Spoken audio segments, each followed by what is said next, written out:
Bonjour, nous allons apprendre aujourd'hui à utiliser Geniali. Geniali est un diaporama en ligne. C'est sur ce type de support que vous trouverez le cours de musique. Comment y accéder? En cliquant sur le lien qui est mis généralement soit sur Xlearning, le NT, ou sur École Directe, et même les deux.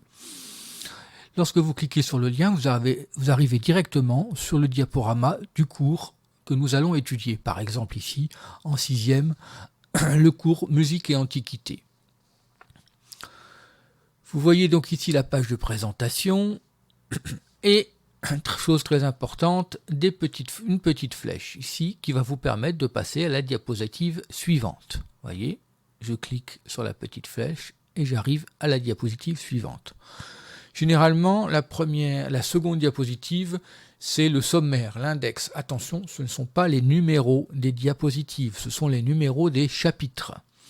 Par exemple, chapitre 2, l'œuvre, chapitre 4, les bois. Ça ne veut pas dire que c'est la diapositive numéro 5. Les bois peuvent se trouver à la diapositive numéro 12, par exemple.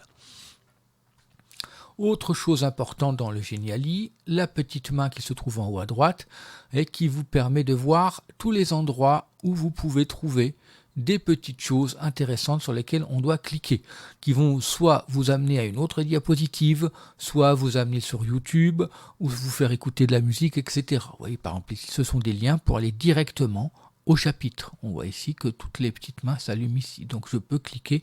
D'ailleurs, regardez votre souris lorsque vous passez devant, elle change de forme. Vous voyez, ça devient de la petite flèche à la petite main. Ici, vous avez vu apparaître une autre flèche, c'est-à-dire que vous pouvez revenir en arrière à la diapositive précédente. Voilà. Et là, je peux repasser à la diapositive suivante. Si je vous demande, par exemple, de faire les exercices situés sur la diapositive numéro 10.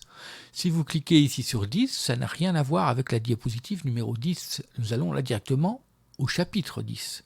Pour accéder directement à la diapositive numéro 10, il suffit de cliquer sur les trois petits points qui sont en bas. Là, vous voyez apparaître un petit menu qui vous indique ici sur quelle diapositive on se trouve. Vous voyez qu'on se trouve sur la diapositive numéro 2, que ce diaporama en comporte 21. Pour aller directement à la diapositive numéro 10, on va cliquer ici sur le petit carré. Et là, on voit apparaître toutes les diapositives du diaporama. Et là, on cherche la numéro 10. La voilà. On va donc cliquer dessus. Et là, on arrive directement, vous voyez, aux exercices. Je vais revenir à la diapositive numéro 1. Hop, je clique. Sinon, vous avez la solution de cliquer ici jusqu'à temps que vous arriviez à la diapositive numéro 10. Vous voyez ? Alors attention, généralement, là j'ai mis des chiffres, mais les diapositives ne sont pas numérotées. C'est-à-dire que dans un Geniali, on ne voit pas toujours le numéro de la diapositive. Pour voir le numéro, il faut cliquer ici. Par exemple, ici, nous sommes bien sur la diapositive numéro 8. Voilà. Le deuxième petit symbole ici permet de partager votre diaporama. Par exemple, vous copiez le lien et vous pouvez l'envoyer à un camarade qui aurait perdu ses codes ENT ou ses codes d'école directe. Voilà, ça lui permettra d'avoir quand même accès au cours sans passer par l'ENT ou école directe. Et ces petites flèches permettent de passer en mode plein écran. Là, nous sommes en mode plein écran, ce qui est beaucoup plus agréable pour travailler. Voilà, donc vous voyez, si je clique ici, on voit qu'ici, on a un lien. C'est la petite croche qui nous permet d'avoir des petites questions. Par contre, ici, on voit qu'il n'y a rien du tout ailleurs. Donc, il n'y a qu'un seul lien ici, dans cette diapositive. Voilà, on va revenir à la diapositive numéro 1. Hop. Voilà, j'espère que j'ai été assez clair et que vous pouvez maintenant utiliser un Geniali très facilement. Bonne journée et bon courage.